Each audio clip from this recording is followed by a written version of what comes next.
So Ty, you've been doing a lot of work on impact investing. Would you tell me a little bit about how that's different from what we'll describe as faith-based investing at Peak Financial? Yeah, to some degree, all investing is impact investing. Every dollar you invest makes a difference, has an impact somewhere. But impact investing just really focuses on what the impact to the individuals who are affected by that investment is, and tries to maximize the positive impact on society and the world that our investments can have.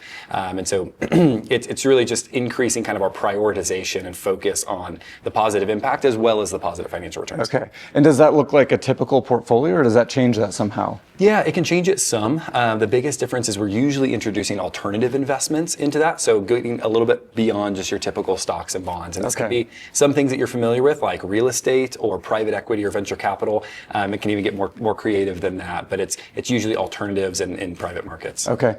And tell me a little bit about some examples of ways those impacts happen. Yeah, there's some investments that you can actually invest your money to fund technology companies that are fighting human trafficking in a for-profit way.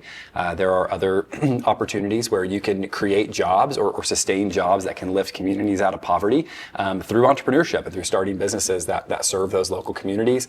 It can be sharing the gospel through housing communities or even providing housing for refugees and doing all of this in a for-profit way where you can earn competitive returns while also doing a lot of good. That's great. It sounds like this is moving away from an either or to a both and approach almost. Absolutely. Tell me a little bit about, how have you seen this affect your clients investing in this way? Yeah, I think the biggest thing that stands out is just more excitement about their investment portfolio.